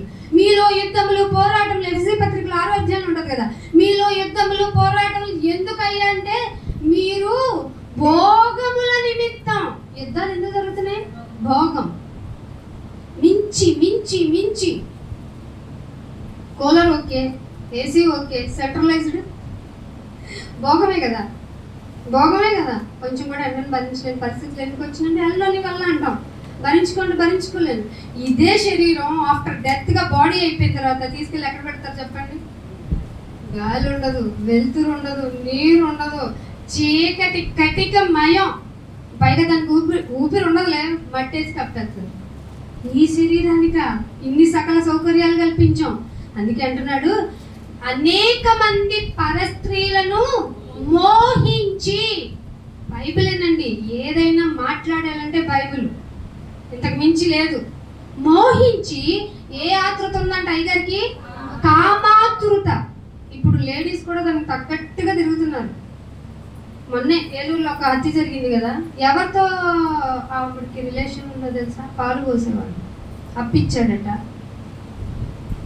ఎవరో చెప్తున్నారు, పోలీసులు చెప్తున్నారు. ఎందుకు ఈ స్త్రీలకు ఇంత వ్యామోహం అంటే లిబర్టీ, ఫ్రీ విల్, స్వతంత్రం. నీ స్వాతంత్రతను సద్వినియోగం చేసుకోవాలి. మరలా దాస్యపు అనే దాస్యం ఏంటి? మన దృష్టిలో పాపం అనే దాస్యానికి వెళ్ళకూడదు. పరస్త్రీలను చూసి మోహించి కామాతృత గలవాడే వారిని ఉంచుకొనుచు అనేవాడు ఎందుకు వచ్చేసాడు అనుకున్నాడు? దేవుడు 3 సార్లు పైన మాట్లాడాడు. సొలొమోను వింటున్నావా? తప్పు చేయకున్నా, ఇలా చేయకూడదు నాన్న అంటే వినిపించుకోలేదంట, కఠినాత్ముడు అయ్యాడంట. మీరు చదవండి. సొలొమోను గారు జ్ఞానవంతుడు. అసలు ఎంత మంచి సామెతలు రాయకపోతే దేవుడు మురిసిపోయి లిస్ట్ అవుట్ చేశాడు 66 పుస్తకాల్లో. ఎంత జ్ఞానం ఉందండి, పడిపోయాడా లేదా? దేనివల్ల? కామాతురత వల్ల ఉంచుకొని వచ్చాడంట. దేవుడు బిడ్డ అయినా సరే ఈ రోజుల్లో ఎంత ఘోరంగా ట్రోల్ అవుతున్నారు తెలుసా? పాస్టర్స్ కానీ ఇంకా లేడీస్ కానీ భక్తులు ఉన్న వాళ్ళ జీవితం, వాళ్ళ బాడీ లాంగ్వేజ్ అస్సలు బాగోటల్లా. నీ బలాన్ని ఎవ్వరికి ఇవ్వకు, దేవునికి ఉపయోగించంతే. ఇది తెలుసుకునే లోపు నీకు వయసు అయిపోతుంది, తెలుసుకునే లోపు వయసు అయిపోతుంది. కానీ దేవుడు ముందే హింట్ ఇచ్చాడు, యవనుడా నీ యవన కాలం అందే నా కాడి పోయి అది నీకే లాభం. అయితే ఉంచుకొని వచ్చి ఎంతమంది ఉంచుకున్నాడండి? ఎంత కెపాసిటీ అంటే 3వ వచనంలో రాయించేశాడు దేవుడు. కౌంట్ రాయించాడండి. నువ్వు ఎంతమందిని చూపు సక్రమంగా చూసావు, అక్రమంగా చూసావు, నీ చూపు ఎలాంటిది రాయించాడా లేదా? బైబిల్ దగ్గరికి వస్తే జాగ్రత్త. మరి నీ జీవితం ఇక్కడ ఎంత బాగుంటుందని నువ్వు అనుకుంటున్నావో బయటికి వెళ్తే అంతకంటే 100 రెట్లు బాగుండాలి. బాగుంటే లోకం నిన్ను ఒప్పుకోకపోవచ్చు, నీకు సన్మానం చేయకపోవచ్చు, డోంట్ కేర్. కానీ దేవుడు నా బిడ్డ, ఎస్ నా కోసం బతికి తీరుతుంది, నా కోసం ఉంటున్నాడు, చాలు. నాకు నేను ఇచ్చిన సదుపాయాలకి నాకు సార్థకత చేశాడు అని ముచ్చటపడేది ఎవరు అనుకుంటున్నారు? దేవుడే స్వయంగా నీ గురించి ఈయనే నా ప్రియ కుమారుడు, వీడి యందు నేను ఆనందిస్తున్నాను డైలాగ్ నీకు అప్లికబుల్ చేసుకోలేవా? ఎందుకంటే ఆయన చేసుకోవడానికే నీకు బతుకునిచ్చాడు. అతనికి 700 మంది రాజకుమార్తెలతో భార్యలు. ఇంకెక్కడి నుంచి వస్తాయి యుద్ధాలు? మామగారు నీకు నాకు యుద్ధం ఏంటి? మీ అమ్మాయి నుంచి. అలా 700 మంది రాజుతో సంధి కుదుర్చుకొని పెళ్లి చేసుకున్నాడు. ఇంకా కామాతృతున్న వాడికి ఇక చాలును అంటాడు. ఏంటి ఇంకెంతమంది ఉంచుకున్నాడట? 300 మంది ఉపపత్నులు అంటే ఉంచుకున్నవాడు. మీ భాషలో మీకు కూడా చెప్తున్నా, ఎవరికి తెలియకుండా మీరు రిలేషన్స్ మెయింటైన్ చేస్తే దేవుడిచ్చిన సేఫ్ లో ఉన్నారనుకుంటున్నారేమో, కాదు, కౌంట్ డౌన్ స్టార్ట్ చేశారని అర్థం. భార్య లేదుగా నేను విచ్చలవిడిగా ఉండొచ్చు, భర్త లేడు కదా నేను ఎవరితోనైనా ఏ విధంగా అయినా మాట్లాడొచ్చు, ఎవరు చూసి వచ్చారు, నా ఫోన్ ఉంది కదా, నా మాటలు ఉన్నాయి కదా, నేను ఇన్స్టాగ్రామ్ ఉంది కదా. సోషల్ మీడియా అంటేనే పబ్లిక్ ప్లేస్. అది ఏదొక రోజు నీ విషయాలన్నీ బట్టబయలవుతాయి. ఒకవేళ అవ్వలేదు, బతికి బట్ట కట్టేశానంటే దేవుడి చేతిలో నుండి నీవు తప్పించుకోలేవు. దేవుడు మనల్ని హెచ్చరిస్తుంది, ఎందుకంటే మన బాగు కోసమే. నిన్ను బెత్తముతో నేను శిక్షించేది కుమారుణ్ణి తండ్రి శిక్షించినట్లుగా శిక్షించడానికి రా. నువ్వు నన్ను అపార్థం చేసుకుంటున్నావు. అందుకే ఒక మాట చూపిస్తాను. అపోస్తుల కార్యము 9వ అధ్యాయము. అపోస్తుల కార్యము 9వ అధ్యాయము 36వ వచనం చూడండి. 9వ అధ్యాయము 30. ఎవరున్నారట? యొప్పేలో తబిత. ఆవిడేమో ఎవరికి?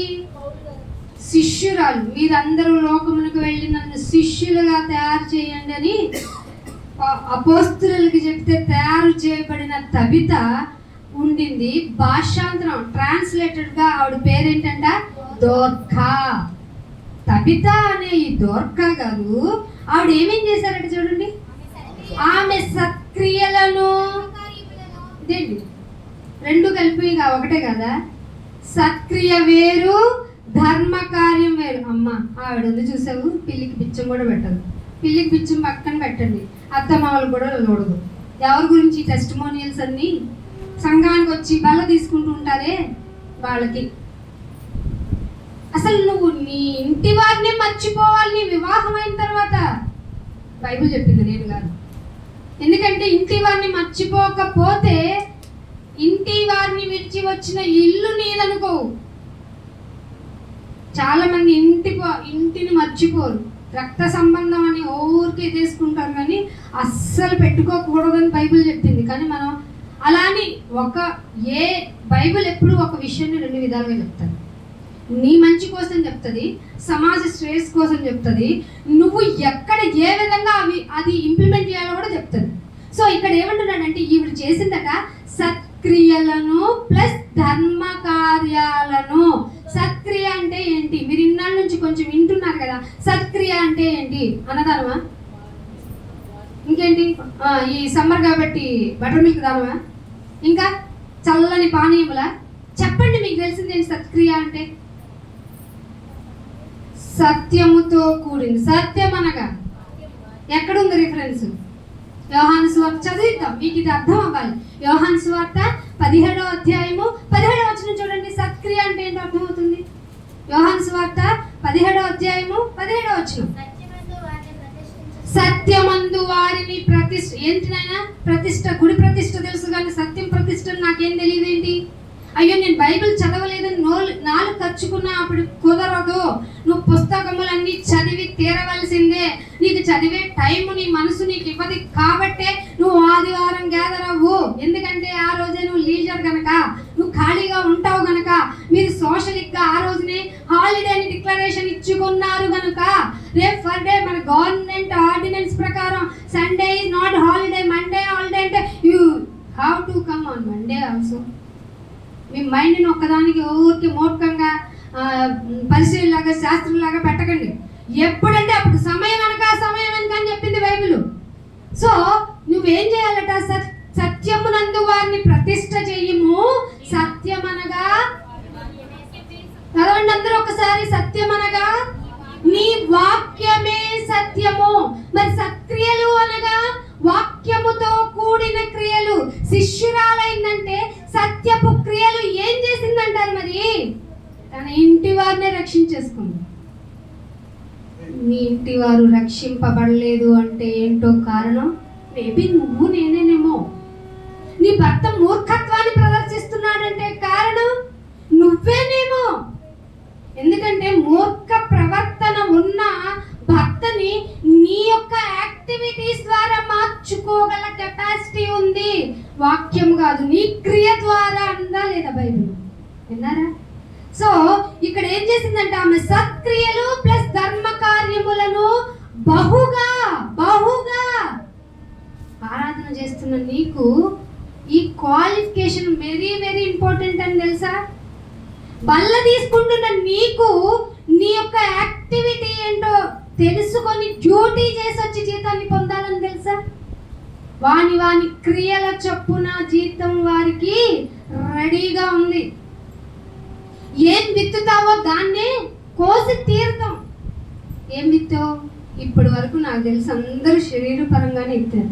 మీ ధర్మకార్యాలు ఏం చెప్పండి? మా ఇంట్లో కరెంటు లేదు, కానీ నేను పక్కా వాడిని రిక్వెస్ట్ చేసి వీధిలో నా దేవుణ్ణి ప్రకటించాను. చెప్పండి ఎవరన్నా? మా ఇంట్లో పెట్టడానికి నాకు గోల్డెన్ రిస్ట్రిక్షన్స్. విజయమన్నాడు వాడు దేవుడు మళ్ళీ పడేస్తున్నా నేను లేపు ఉంచుతాను అంతే, నువ్వు రెడీగా ఉండంటున్నాడు. ఆయన ఎందుకు ఉంచుతున్నారన్నా వాళ్ళ కుటుంబం కోసం. ఆవిడకి అవసరం లేదే బతకాలని. ఆవిడ ఉంటే కుటుంబం కాపాడబడుతుంది. అట్లా నువ్వు ఉంటే దేవుడు కుటుంబాన్ని కాపాడుతూ ఉంటాడు. అందుకే అబ్రహాం ధైర్యంగా రిక్వెస్ట్ చేశాడు, బాబు 100 మంది ఉంటే ఏమన్నా. ఎక్కడికి వచ్చింది? అడిగే విధానం ఉన్నారా? కాబట్టి డిస్ట్రాయ్ అయింది. సో నువ్వు రిక్వెస్ట్ చేస్తూనే ఉంటావు, ఆ విధంగా కూడా కాపాడబడతాడు. వాళ్ళకి టైం ఇవ్వబడుతుంది. నీ ఫ్యామిలీలో ఈ పర్సన్ నీ కోసం ఇంత రిక్వెస్ట్ చేసింది కాబట్టి నీ లైఫ్ స్పాన్ పెరిగింది. ఉన్నావా అంత ప్రొటెక్టివ్గా? నీ ఫ్యామిలీలో ఉన్నావా? నీకెందుకు ఇంకా జీవితం చెప్పు? సంపాదించుకోవడానికా? ఎవరికి చెప్పాడు? ఒక అతను గుర్రాలు వెనక పరిగెత్తి, బాబు మా అయ్యగారు అడిగమన్నారు, బంగారం ఇవ్వు, ఎండివు, ఇందాక ఎవరో అవసరం లేదన్నాం, కానీ ఎవరి పేరేంటండి? గెహాజీ లాంటి మనం ఎవరు? అయితే ఏమడిగారు ఏలియా? బంగారాన్ని పొలాల్ని సంపాదించుకోవడానికి ఇది టైమా? ఇప్పుడు దేవుడి దగ్గర నుంచి మిమ్మల్ని అడుగుతున్నా, సంపాదించుకోవడానికి ఇది టైమా?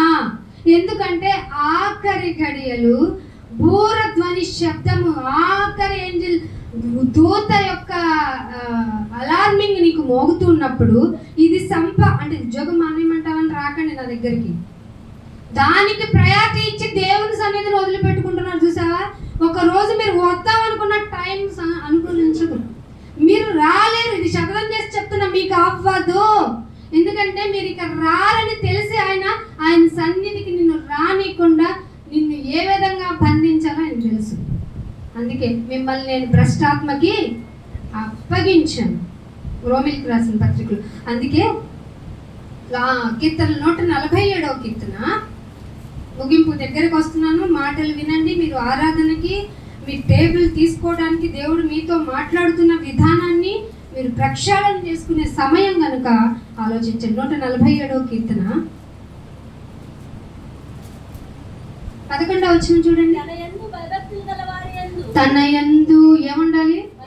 దశంభాగం తెచ్చే వాళ్ళ యందు తేవద్దన్నానని అనకండి, నా కర్మ కాకపోతేనే, మీ అపార్థం కాకపోతేనే. 10వ భాగముకు మించింది చేయాలి. ట్రెండ్ మారింది. 10వ భాగాలు ఇశ్రాయేలీయులకి సజీవ యాగంగా, అంటే నువ్వు బతికున్నప్పుడున్న రూపాయితో సహా, నీ సమయంతో సహా, నీ శక్తి సామర్థ్యాలుగా మందిరానికి ఉపయోగపడాలి. క్లారిటీ వచ్చిందా? అక్క 10వ భాగం గురించి ఏదో చెప్పిందన్న మాకు అని మనోభావాలు దెబ్బ తీసుకోకండి. దేవుడు చెప్తున్నా. తన యందు భయభక్తులు గలవారి యందు భయం ఉంచు, భక్తి ఉంచి మీరేం కోరుకోవాలి?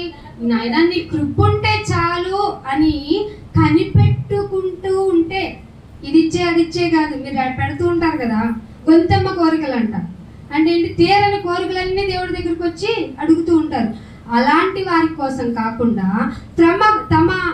తన కృప కొరకు కనిపెట్టుకుని వారి యందు దేవుడు, అమ్మ నేను వీడు ఎందు హ్యాపీరా అనుకుంటున్నాడా దేవుడు మీ గురించి?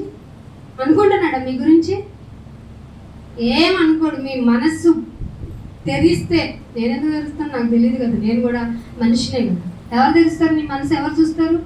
హృదయపు ఆలోచనలు ఎరిగిన వాడిని నాతో జాగ్రత్త అన్నాడే దేవుడు.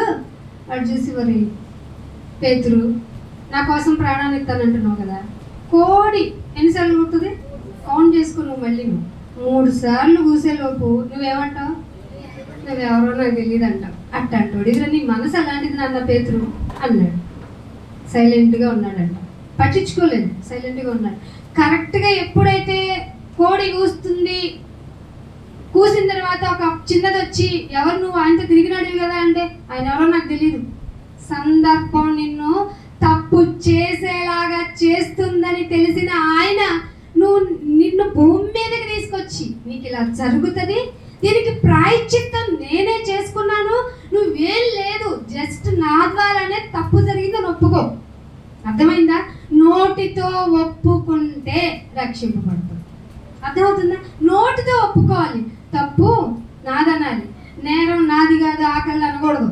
నేరం నాదేనైనా ఆకలిని నియంత్రించుకోవాలన్న విచక్షణ లేని దౌర్భాగ్యుడిని నాయన, పాపుల్లో ప్రధానుడను నాయన అని నిన్ను నువ్వు గనక నోటితో ఒప్పుకోవాలంటే ముందు హృదయంలో ఏం జరగాలి? నీ గురించి నీకు తెలియాలి. తెలియనన్నాళ్ళు నువ్వేమంటా బాప్తిజం అంత అవసరమా? తీసుకున్నాను ఏదో పాస్టర్ గారు యొక్క ప్రెజర్ వల్ల.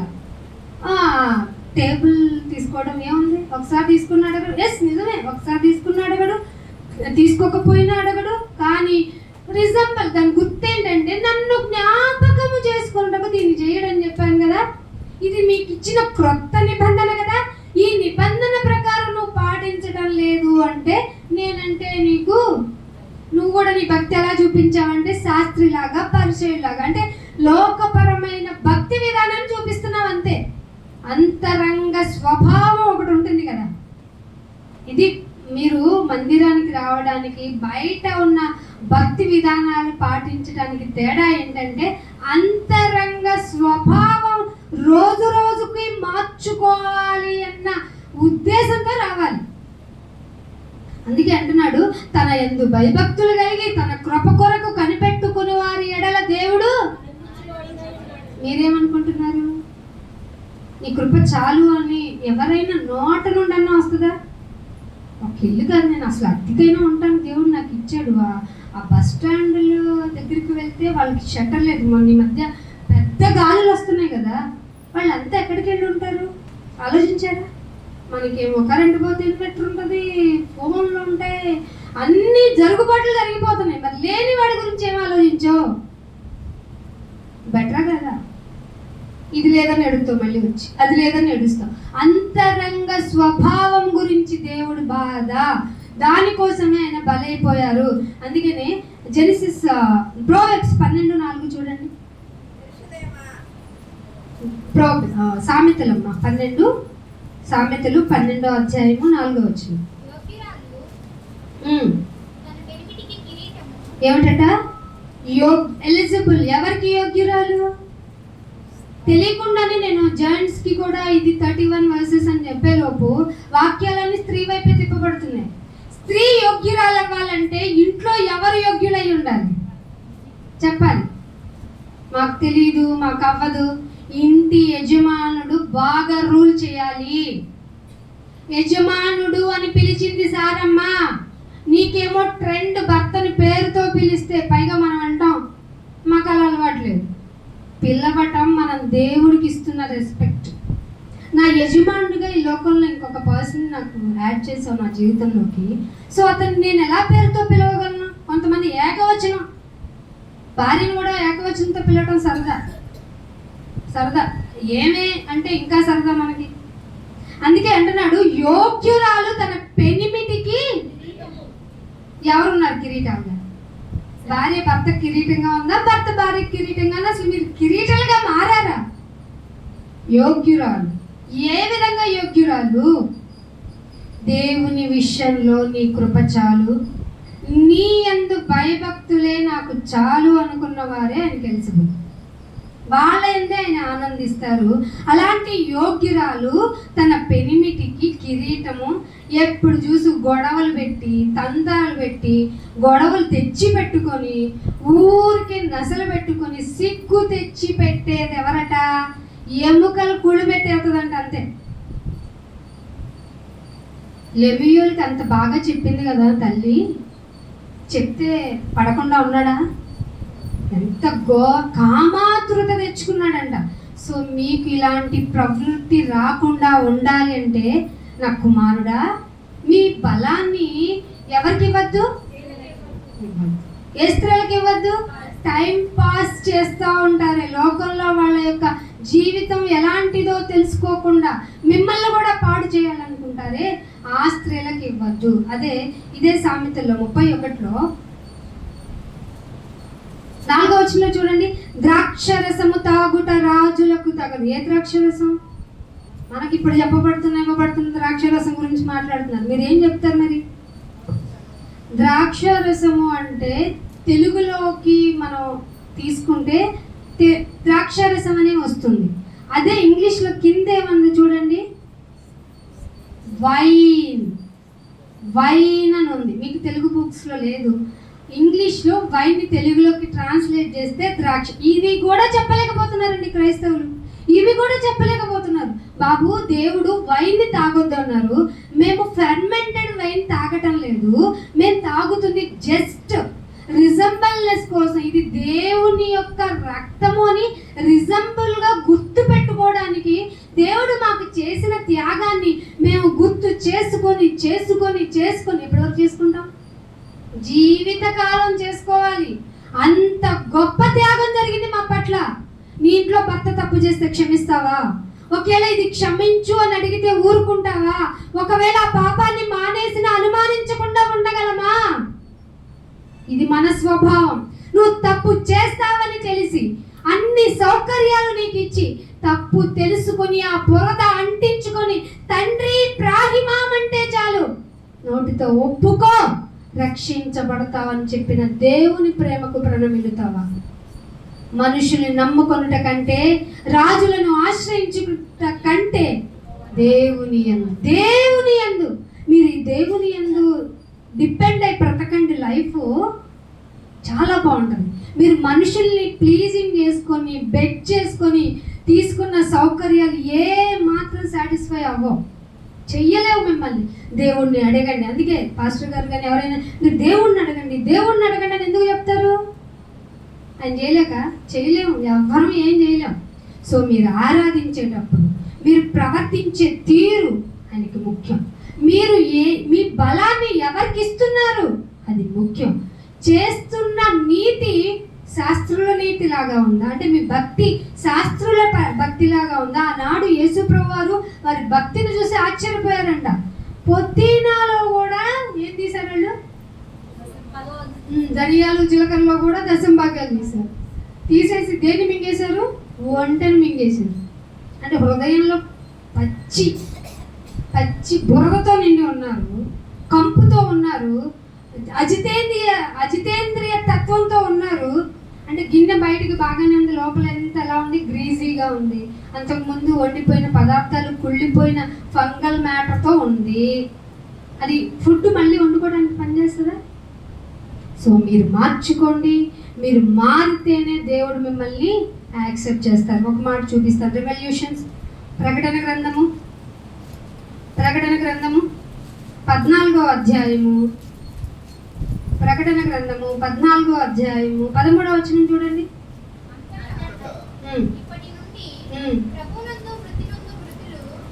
ఇది ఎప్పుడు చదివిస్తారు చెప్పండి మీరు? మామూలుగా మీరు అందరూ వెళ్తారు. భూస్థాపితానికి ఒక రిఫరెన్స్, పెళ్ళికి ఒక రిఫరెన్స్. పెళ్ళికి ఒక రిఫరెన్స్లో మామూలుగా ఎగ్జాంపుల్గా చెప్తున్నాను. ఇది యెహోవా ఏర్పాటు చేసిన కార్యం. ఆ యెహోవా ఏర్పాటు చేసిన కార్యం అయితే మీరెందుకు వెళ్ళిపోయారు సంవత్సరం తర్వాత? నాకు తెలియక అడుగుతున్నాను కదా. మీరు కార్యక్రమాలకి దేవుని వర్సెస్ని ఫిక్స్ చేయకండి. ఇక్కడ ఏం చెప్తున్నాడంటే, ఇప్పటి నుండి ప్రభువునందు మృతి నొందితే, ప్రభువునందు ఎవరైనా ప్రభువునందు నా జీవితంలో ఏ లేట్ ఉన్నా, ఏ ప్రాబ్లం ఉన్నా, అసలు నా శరీరం రోగంతో ఉన్నా, ఈవెన్తో లాజర్ లాగా నా గాయాలకి సర్వీస్ చేసేవాడు, ఫస్ట్ ఎయిడ్ లాంటివి చేసేవాళ్ళు, ఈవెన్ తినటానికి ఫుడ్ పెట్టకపోయినా, దాహం తీర్చకపోయినా నా శరీరాన్ని ఇలాగే పెట్టి అని వైపు చూస్తాను. ఎవరి భక్తిది? లాజరు గారి భక్తిది. అఫ్కోర్స్ యోబు గారి భక్తి కూడా, యోబు గారు అలాగే. కానీ యోబు గారు తర్వాత కొంచెం ఫ్రస్ట్రేట్ అయ్యి తన జన్మదినాన్నే తిట్టుకున్నాడు.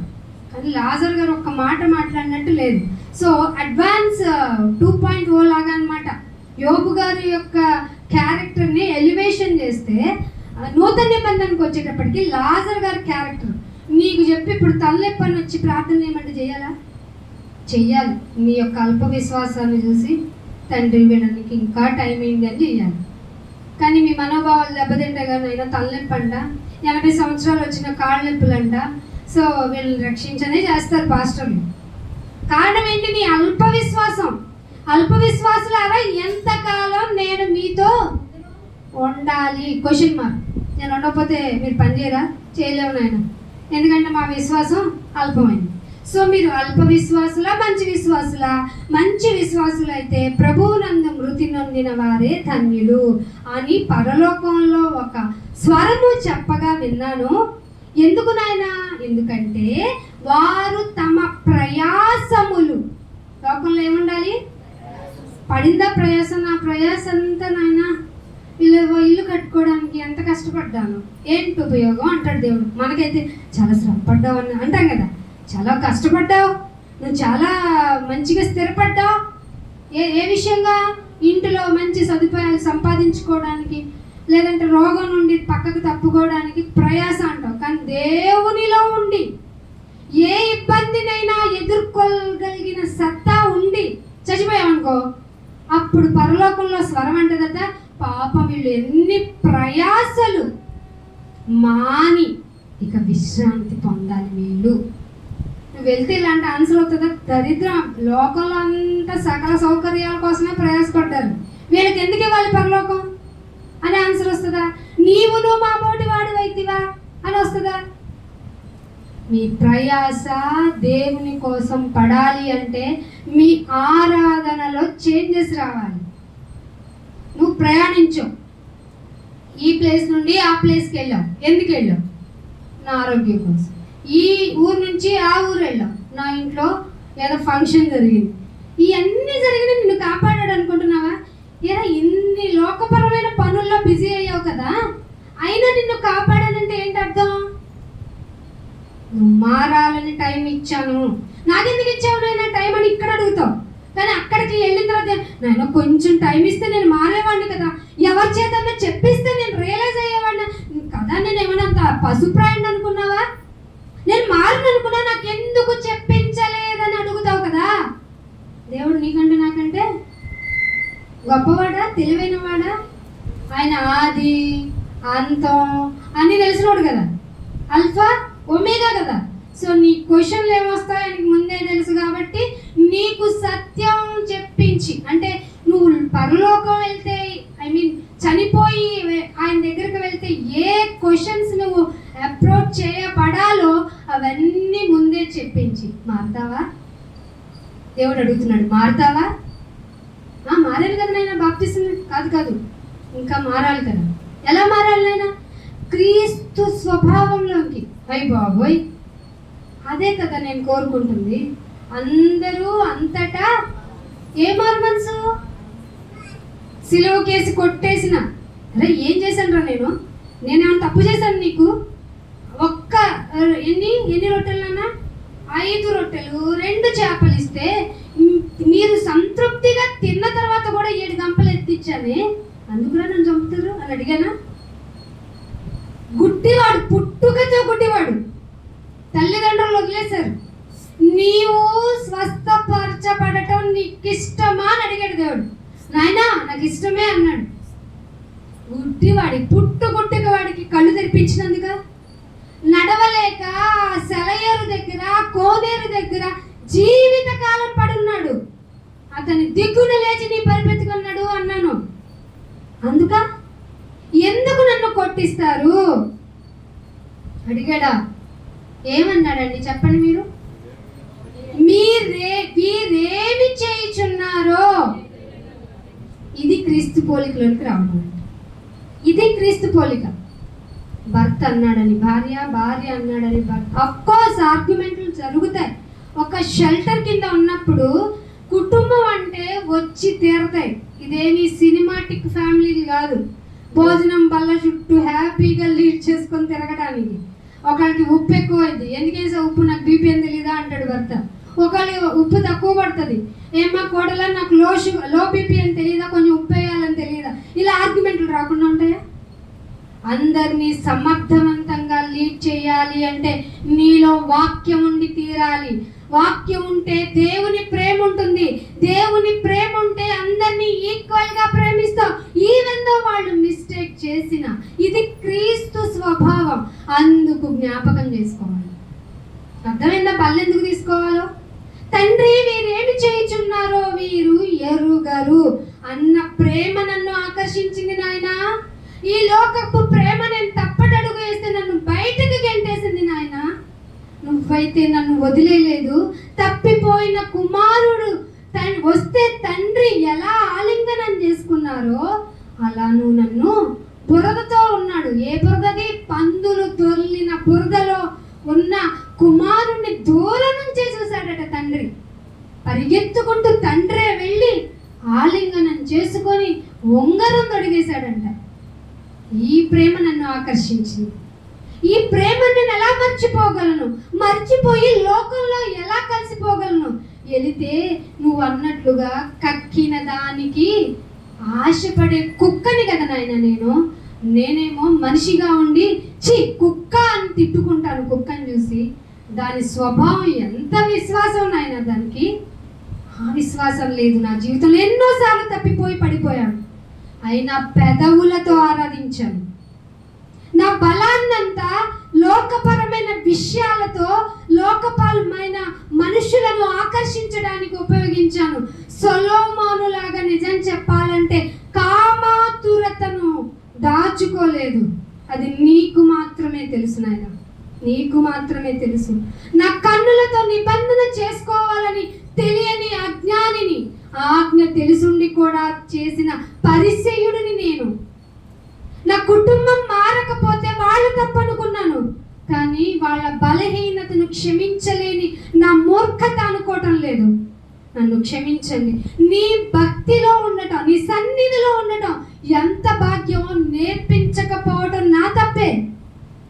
నీలో ఉంటే ఎంత బ్లెస్సింగో అది నాకు మాత్రమే తెలిసింది. నాన్ని వాళ్ళకి నేను చెప్పలేను, అంటే నేను ప్రచురం చేయలేదు. నా కుటుంబానికి నేను ప్రచారం చేయకుండా వచ్చి నీ బల్లలో చేతులు వేశాను. వాళ్ళు వక్రజనంగా మారటానికి నేరం నా మీదే అని అనకుండా మీరు కూడా వెళ్ళి వాళ్ళు అన్యులతో ఉంటే అన్యుల సాంగత్యం చేసుకుంటూ దేవుని సన్నిధిని ఎలాగంటే వదిలేసి, దేవుడు మందిరానికి రాలి వాళ్ళ బంధువులు వచ్చారన్న, ఇది వెళ్ళి దేవునికి చెప్పు, చస్తావు నువ్వు. ఒక రోజు చచ్చిన తర్వాత నీకు ఇవ్వబడిన ఇన్ని సంవత్సరాలకే 52 ఆదివారాలైతే నీ జీవిత కాలంలో 52 ఆదివారాల్లో ఎన్నిసార్లు వచ్చావు, ఎన్నిసార్లు మారావు, ఎన్నిసార్లు నీ జీవితం నాకు దగ్గరగా చేసావు, ఎన్నిసార్లు హృదయపూర్వకంగా ఆరాధించావు, ఎన్నిసార్లు బల్ల తీసుకునే టైంకి నీ మీద నీకు నేరారోపణ జరిగినా ఒప్పుకోకుండా మనుషుల ఎదుట నీతిమంతుడు అనిపించుకోవడానికి బలలో చేతులేసాం. మీలో చాలా మంది అపరాధులు అవ్వటానికే టేబుల్ తీసుకుంటున్నారు. ఇది నేను చెప్పానా? బైబిల్ చెప్పింది. సో మారదాం, మారి మనల్ని మనం కాపాడుకుందాం. ఎందుకంటే నీ ప్రాణానికి ఉత్తరవాది నీవే. లెమూయేలు నా కుమారుడు నా మాట విను అని చెప్పిన సొలొమోను లాంటి జ్ఞానులే తప్పటడుగు వేశారు. జీవితం ఎంత ప్రమాదకరపు అంచుల్లో ఉందో చూడండి. పాపం చేసేవాడికి ఇది డేంజర్ కాదు. పాపం ఏంటో తెలిసిన నీకు, డేంజర్ అని తెలిసినా నువ్వు పాపం చేస్తున్న నీకే మరి కఠినమైన శిక్ష. ఇది మనుషులు ఊహించలేనంత భయంకరమైంది. నీ ప్రాణం నీతో చెప్పి ఏడ్చి ఏడ్చి ఏడ్చి గొంతెండిపోతున్న వన్ డ్రాప్ అండి, డ్రాప్ నీతిమంతుల మీద అనీతిమంతుల మీద ఏకరీతిగా వర్షం కురిపించే దేవుడు 1 నువ్వు చచ్చి వెళ్ళిపోతే దాహం అవుతుంది నాయన, ఒక డ్రాప్ ఇప్పించు అంటే ఇది నియమం కూడదు అని చెప్తుంది బైబిల్. ఏమనుకుంటున్నావు? మందిరానికి రా అంటే ఆటో పెట్టాలి, వచ్చిన తర్వాత నీకు వెల్కమ్ చెప్పాలి, వెల్కమ్ చెప్పిన తర్వాత కుర్చీ చూపించాలి, కుర్చీ కింద పైన ఫ్యాన్ ఉండాలి, నీకు ఎయిర్ కూల్ ఉండాలి, ఇవన్నీ ఉంటే నేను మందిరానికి వస్తానంటే నేను ఒప్పుకునేది ఎలాగా? ఒక రాజు అవ్వాలంటే ఆ రాజుకు ముందు రాజ్యం వచ్చేస్తుందా, ముందు యుద్ధం వస్తుందా? యుద్ధంలో గెలిస్తేనే కదా రాజు యొక్క క్యాపబిలిటీ ఏంటో తెలుస్తుంది. నీకు రాజ్య అధికారం ఎవరిది? ఈ లోక అధికారం కాదు, దేవుని యొక్క రాజ్య అధికారం నీకు దక్కాలి అంటే ఈ లోకంలో నువ్వు నీ యొక్క యుద్ధాలను ఎదుర్కోవాలి. ఆ ఎదుర్కొనే క్రమంలో నిన్ను నువ్వు ఉపేక్షించుకోవాలి. నువ్వెవరో నీకు అనవసరం. నేను మిగిలి ఉన్నాను అంటే ఈవెన్ తినినను త్రాగినను బ్రతికినను చనిపోతున్న ఈవెందో నా దేవుని కోసం అనే ఒక ప్లడ్జింగ్ తీసుకో. ఆరాధించడంలో ఎక్స్టెండ్ అవ్వు. ఇక జీవించానన్న పేరు మాత్రమే ఉంది, ఇక నువ్వు మృతుడవే అని చెప్పించుకునే విధానం కాకుండా నాయన ఇక నేను మారుతాను, ఆ మారే విధానంలో నిన్ను జ్ఞాపకం చేసుకోమంటున్నావే, అందుకు జ్ఞాపకం చేసుకుంటూ నన్ను క్షమించమని కోరుతూ నేను క్షమించిన ప్రకారం మీరు ఇతరులను క్షమిస్తే మీకు ఓవర్ ప్లస్ వస్తుందా అన్నాడా లేదా? సో దాన్ని మనం చాలా రోజులు వినియోగించుకోలేదు. ఆయన తలాంతిని వినియోగించుకుందాం, ఆరాధన చేద్దాం, ఆయన కొరకు బ్రతికి చూపిద్దాం. ప్రార్థన. తండ్రి, మా జీవితం, మా బలం లోకంలో ఉన్న ఆనందానికి వినియోగించుకోవాలని ఎన్ని సంవత్సరాలు మా ఊహ తెలిసినప్పటి నుంచి స్వార్థపూరితమైన ఆలోచనలో ఉన్నాం.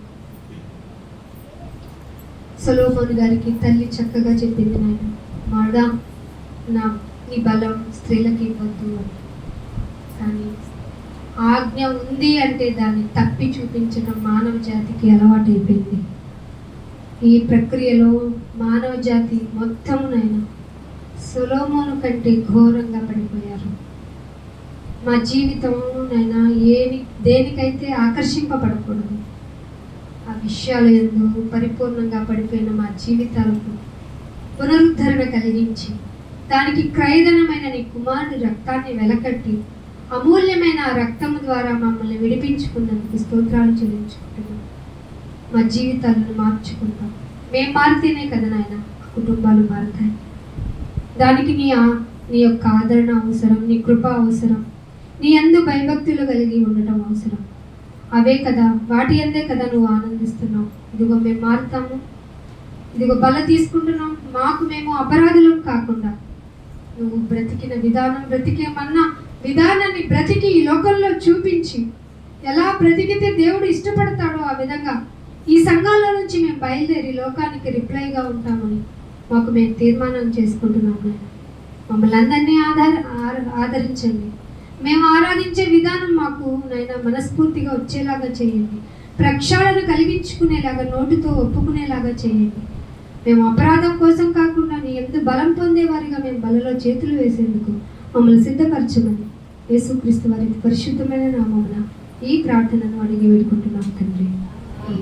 Thank you all of you. God bless you to all.